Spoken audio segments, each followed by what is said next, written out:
Hi everyone, and this week we're going to be talking about this question, what are the benefits of Brexit, that was brought up on Question Time. And the context of this is that this gentleman was sat in a queue trying to get into Spain, and he's now having to wait there 40 extra minutes. For Brexit, he didn't have to do that at all. And this is Jacob Rees Mogg's response. Well, I tell him to get a holiday in Portugal. What a snooty answer from Jacob Rees Mogg. Go somewhere else. I don't care that your holiday's been damaged. I don't care that we've damaged our relations with Europe. Go somewhere else. And bear in mind, the question was, what are the benefits? Not what should I do? What are the benefits? And that's his answer. Go and book a holiday somewhere else. Because the Portuguese have given us access to their e-gates. Portugal has contravened what the EU has stated, that people should be checked coming in from third countries, which Britain now is.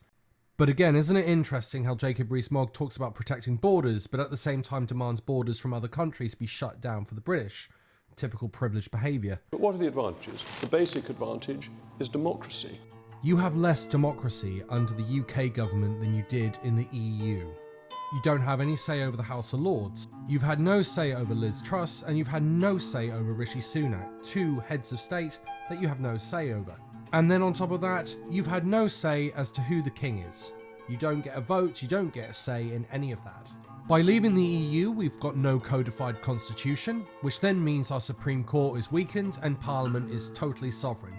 Essentially, what you get is to press the button every 5 years, and then you're under an authoritarian state that can pass any rule that it wants, without any question.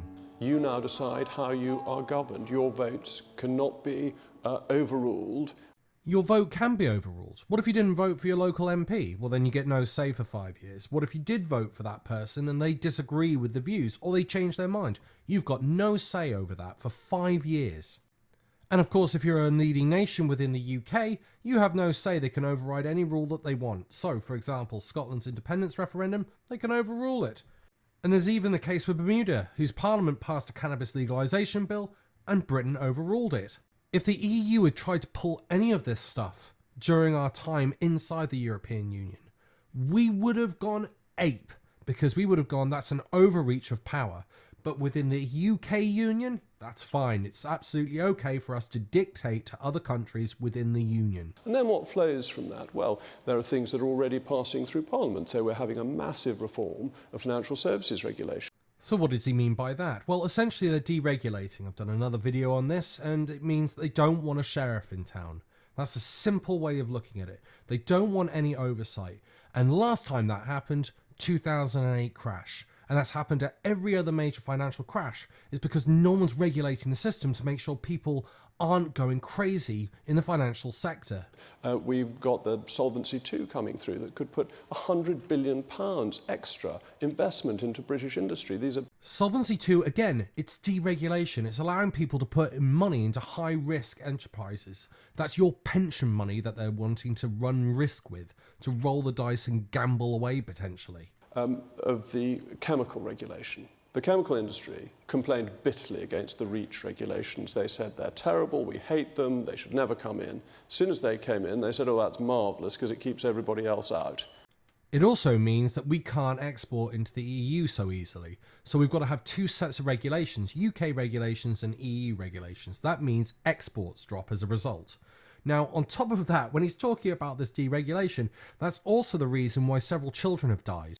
Child in Rochdale who died as a result of mould was because of deregulation. That's exactly what Jacob Rees Mogg wants. No one going in to check and see that the quality of the housing is okay. No one going around to make sure that landlords aren't exploiting tenants because they've got nowhere else to live.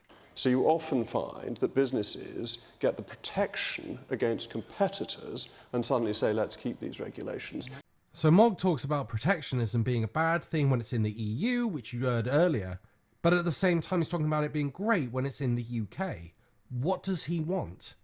He wants a Singapore on Thames. We know that because he made a nasty little set of comments during a Christmas party in the middle of COVID, where he laughed and mocked how people weren't or should not be investigated for having a party during COVID.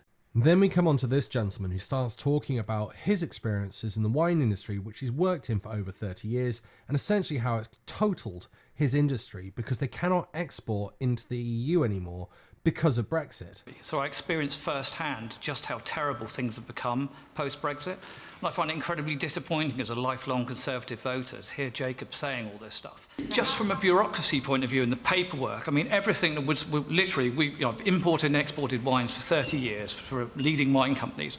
And we just see delays, we see paperwork problems, everything has become so much more complicated. And remember, one of the key promises that came out of Brexit was everything was going to be simplified and you'd have free access into the EU, no problems whatsoever. And of course, we know from not just this gentleman, but others, it's been the complete opposite. You have been sold snake oil by a snake oil salesman. And I think it's time that someone starts being honest. None of the political parties are actually talking about Brexit, and it's one of the most fundamental problems we've got. Going back to the nurses, it was £350 million a week we were going to give to the NHS, according to Boris's bus. Of course, that's forgotten about. No one talks about it anymore because it's a fundamental breakdown in the... The NHS did not get that money. They got 3.5 billion. The total amount on the side of that bus, if you total it up together, is 18.5 billion a year. They're getting 3.5 billion a year.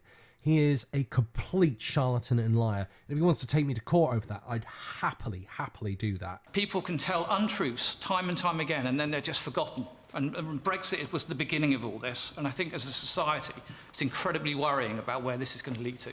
It is concerning because essentially they get an authoritarian power structure for 5 years where you have no say over what they do. You can't even challenge them in court because they can change the rules as it comes up in court. Now listen to how Mogg completely derails his argument by arguing with the wine importer that he doesn't know what he's talking about. On wine, we have deregulated the import of wine from Australia and New Zealand, so we're making it easier for other countries to export to the UK. It's completely not true. The guy started complaining about the lies in Parliament and in public, and Mogg goes at it again because he cannot deal with the fact that Brexit is a complete catastrophe. This is exactly what we've done. That's part of the free trade agreement. No. So is that helping you? Not at all. And I'm a member of the Wine and Spirit Trade Association who lobby constantly with the government. And at the moment, the alcohol duty situation is terrible. They're talking about, to make one thing at the moment, without going into too much detail, we've got like 2 bans for wine. So basically over 5.5%, under 15.5%. Very simple. What the government are proposing is to have basically 15 bans within that. At every half percentage point you'll pay duty on.